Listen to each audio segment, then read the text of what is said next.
Doctor Mohammad ইউনূসের কপালটা আসলেই ভিন্ন। একটা পর্যায়ে সারা বিশ্বব্যাপী তিনি পরিচিত হয়েছেন একজন সফল ব্যবসায়ী। তবে রাজনীতি করার যে শখটা ছিল, সেই 111 সরকারের পর সেটা চিরতরে ওনার মিটা গেছিল। কিন্তু ভাগ্য কি জিনিস দেখেন, ডক্টর মোহাম্মদ ইউনূসের কপালটা আসলে অন্যরকম। আমাদের লোকাল ভাষায় বলে যে পাঁচাঙ্গুল্লা কপাল বা সাম কপাল, কপাল রে ভাই। যে সিস্টেমে তিনি বাংলাদেশ নামক রাষ্ট্রটার সর্বোচ্চ পদে আসীন হয়েছেন, এরপর ওনার বিভিন্ন কর্মকাণ্ডের মাধ্যমে ব্যক্তি ইউনূস নিজেকে আলোকিত করছেন। আবার রাজপথ গরম হওয়ার আলামত লক্ষ্য করা যাচ্ছে। বাংলাদেশে দুটি ঘটনা ঘটেছে, একটা একেবারে আন্তর্জাতিক অঙ্গন সহ সারা বিশ্বব্যাপী সবার চোখের সামনে, আরেকটি ঘটেছে প্রাইভেট বাংলাদেশের সেনা ক্যান্টনমেন্টে, একটি সকালবেলা আরেকটি দুপুর বেলা। নতুন খেলায়ও ভারতের পুরনো পরাজয়। নরেন্দ্র মোদীর দেশ ভারত বেশি লাভ করতে গিয়ে নিজেদের ক্ষতি করছে বেশি, কারণ বাংলাদেশের ট্রান্সশিপমেন্ট সুবিধা বাতিল করতে গিয়ে ঝুঁকিতে পড়েছে সেভেন সিস্টার্স ও চিকেন নেক ভিত্তিক বাণিজ্য। মোদী কথা বলেন গলার জোরে আর ডক্টর ইউনূস কথা বলেন কাজের জোরে। শুনতে যেমন লাগছে শক্তিশালী, তেমনি এর ভেতরে লুকিয়ে আছে দুই দেশের নেতৃত্বের পার্থক্য। একজনের নেতৃত্ব চলে আবেগ, ভাষণ আর দেশপ্রেমের নাটকের সংলাপে, আর অন্যজনের নেতৃত্ব চলে কার্যকর সিদ্ধান্ত, বাস্তব উন্নয়ন আর নীরব অথচ বিস্ময়কর সাফল্যে। বাংলাদেশ নিয়ে মার্কিন নতুন প্রশাসন রীতিমতো গবেষণা শুরু করেছেন। দফায় দফায় কর্মকর্তারা আসছেন, তাদের মধ্যে সামরিক কর্মকর্তারা এসেছেন, সিভিল অ্যাডমিনিস্ট্রেশনের কর্মকর্তারা এসেছেন। এখন এই পর্যায়ে সবচেয়ে উচ্চপদস্থ কর্মকর্তারা আসছেন।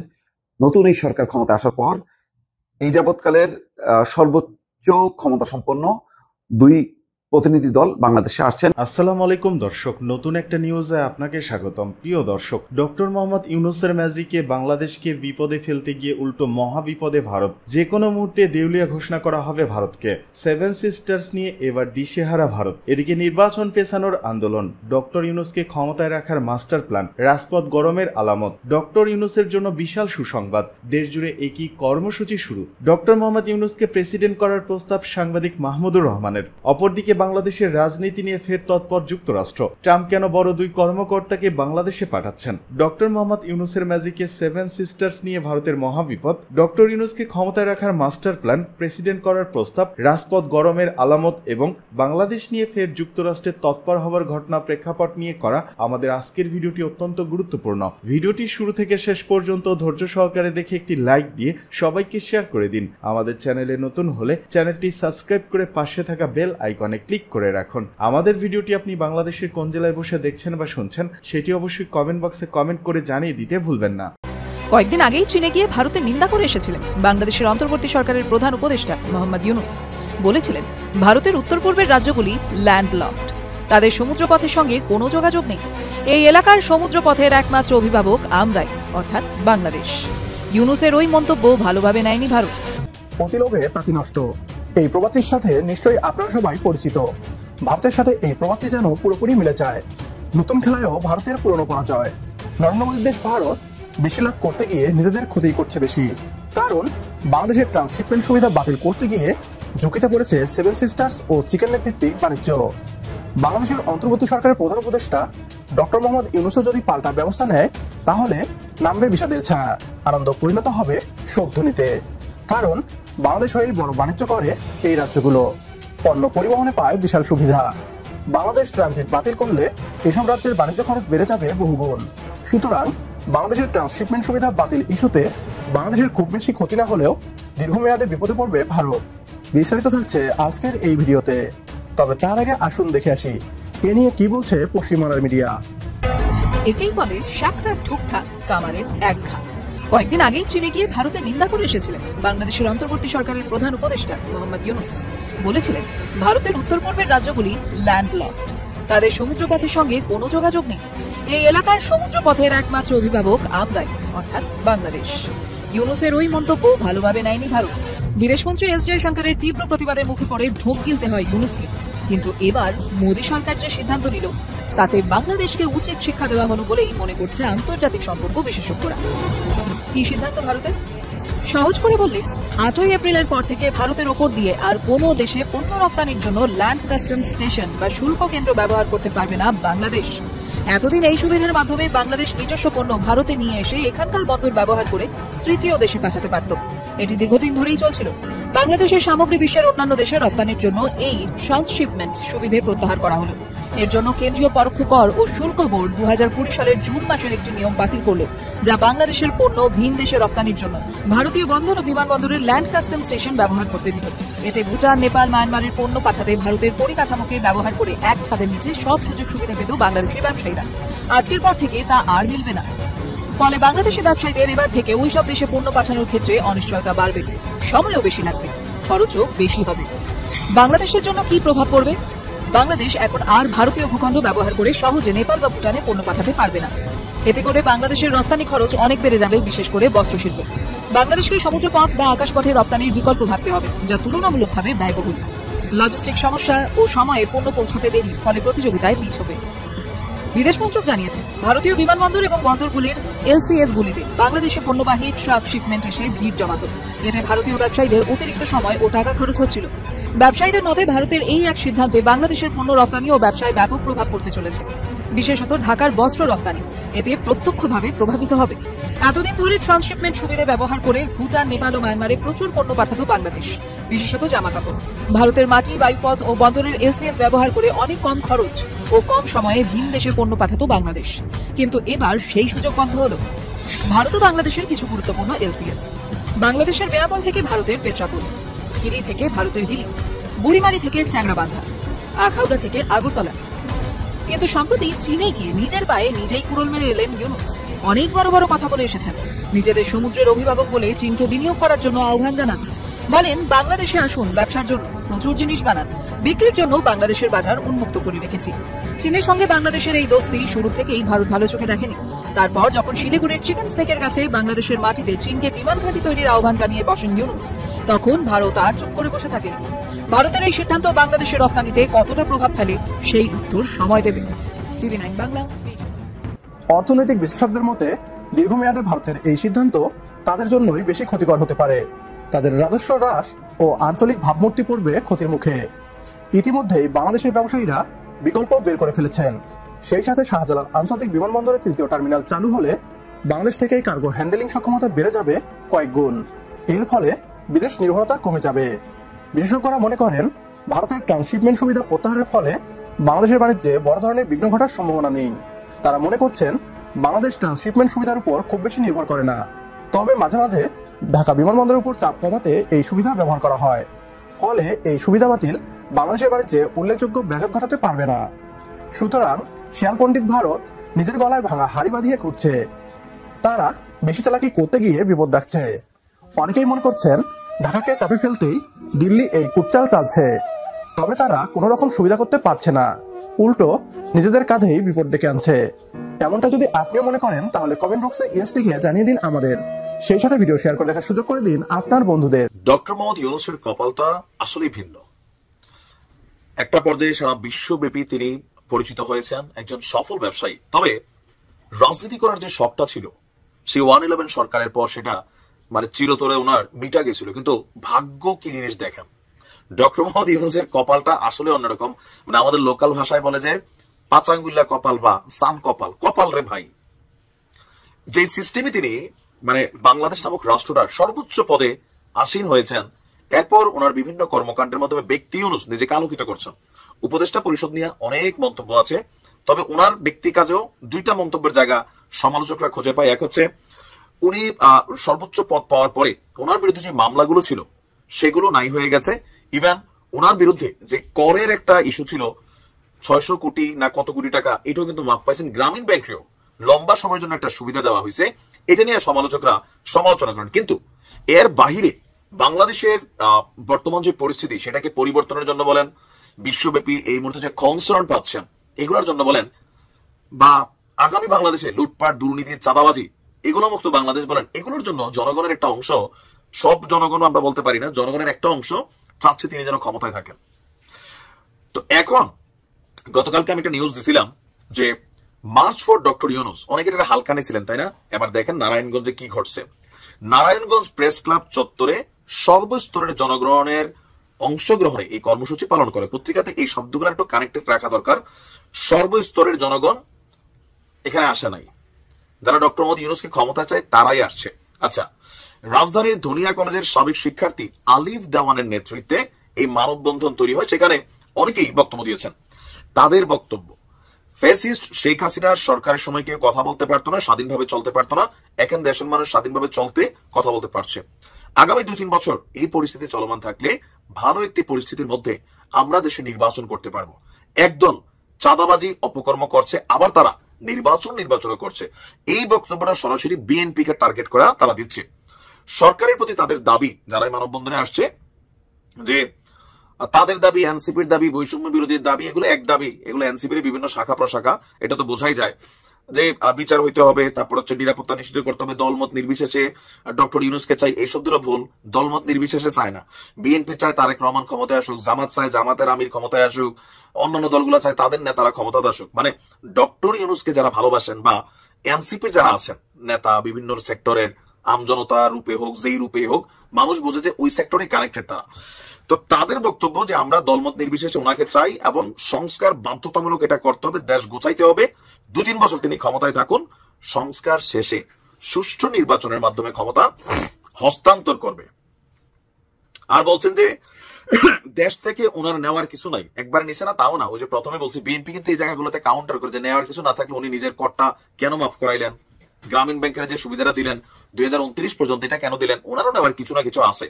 দেখেন, আমরা সত্যিটা বলতে হবে। তো বলছে ও তার বিদেশে লবিং করার ক্ষমতা আছে, এটা সত্য। ওনার স্বজন হারানোর বেদনায় যেটা উনি বিক্রি করে খাবেন, এটা আওয়ামী লীগের প্রধান যিনি ছিলেন শেখ হাসিনা শুধু বলছেন।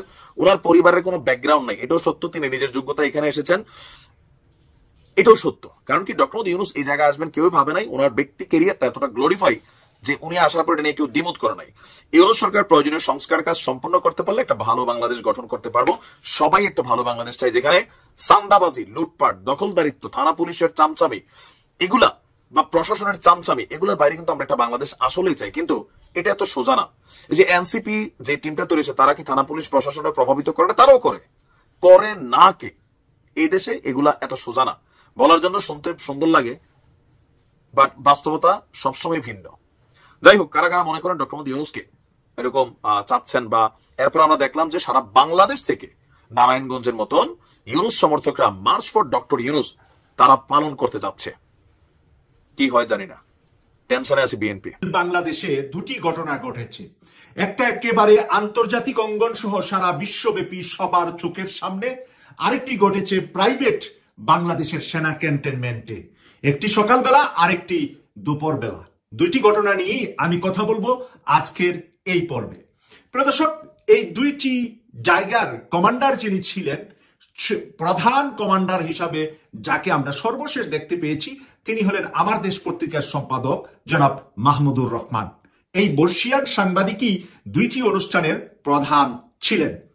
প্রধানত সকালবেলায় রাওয়া ক্লাবের উদ্যোগে অবসরপ্রাপ্ত সেনা অফিসারদের যে ক্লাবটি ক্যান্টনমেন্টে আছে, সেখানে সকালবেলা 12 তারিখে একটি অনুষ্ঠান হয়। সেখানে প্রধান অতিথি হিসাবে বক্তব্য রাখেন আমার দেশের সম্পাদক জনাব মাহমুদুর রহমান।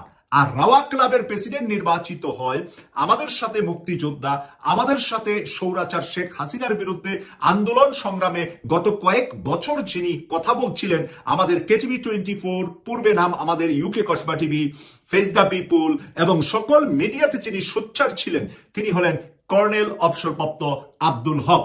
সেই কর্নেল অবসরপ্রাপ্ত আব্দুল হকের নেতৃত্বে রাওয়া ক্লাবে সকালের মিটিংয়ে যেই কথা বলেছেন মাহমুদুর রহমান সাহেব, সেই কথা থেকে বের হয়ে আসছে নতুন তথ্য এবং নতুন পদ্ধতি, নতুন বাংলাদেশ কিভাবে গঠন করা যায়।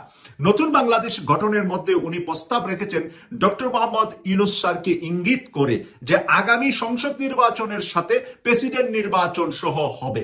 প্রেসিডেন্ট নির্বাচনের জন্য জনগণ একটি ভোট দিবে প্রেসিডেন্টকে, আর সংসদ সদস্যদেরকে একটি করে ভোট দিবেন। এট এ টাইম একজন প্রার্থী থাকবেন প্রেসিডেন্ট, আরেকজন প্রার্থী থাকবেন সংসদ সদস্য। সংসদ সদস্য 300-র ভিতরে যারা মেজরিটি আসন পাবে, তারা পার্লামেন্ট গঠন করে, তারা প্রধানমন্ত্রী সহ বিভিন্ন মন্ত্রী পরিষদ গঠন করে রাষ্ট্র পরিচালনা করবেন। আর প্রেসিডেন্ট একক প্রত্যেক দল থেকে একাধিক প্রার্থী থাকতে পারেন। প্রত্যেক দলে একজন একজন হলে 4 জন 5 জন 7 জন যেই কয়জন বাংলাদেশের নাগরিকদের ভিতরে যারা আগ্রহ সরাসরি প্রেসিডেন্ট পদ্ধতিতে নির্বাচন করে প্রেসিডেন্ট হওয়ার জন্য তারা প্রেসিডেন্ট প্রার্থী হবেন। তখন আর কোনো রাজনৈতিক দলেরই হতে হবে তা নয়, কোনো অরাজনৈতিক ব্যক্তিও প্রেসিডেন্ট প্রার্থী হতে পারবেন। যেরকম আমরা স্বতন্ত্র এমপি প্রার্থী হয়ে থাকি, তাই স্বতন্ত্র ব্যক্তিরা যদি প্রেসিডেন্ট প্রার্থী হয় তাহলে বর্তমান সময়ে বাংলাদেশের জনপ্রিয়তার শীর্ষে যে ব্যক্তিরা আছেন তার মধ্যে যদি আমরা উল্লেখযোগ্য 3 জনের নাম বলি বা 5 জনের নাম বলি তাহলে আমরা এভাবে বলতে পারি, 1 নম্বরে ডক্টর মোহাম্মদ ইউনূস, 2 নম্বরে সাংবাদিক মাহমুদুর রহমান, 3 নম্বরে তরুণ বক্তা বাংলাদেশের সকল তরুণদের আইডল ডক্টর মিজানুর রহমান আজহারি, আমরা 4 নম্বরে বলতে পারি বিএনপির ভারপ্রাপ্ত চেয়ারম্যান জনাব তারেক রহমান, 5 নম্বরে বলতে পারি জামাতের আমির ডাক্তার শফিকুর রহমান। এভাবে যদি আমরা বাড়াতে থাকি চরমোনায়ের পীর সহ আমরা অনেকের নাম এখানে বলতে পারবো। কিন্তু ঘটনাটা ঘটবে ভিন্নভাবে।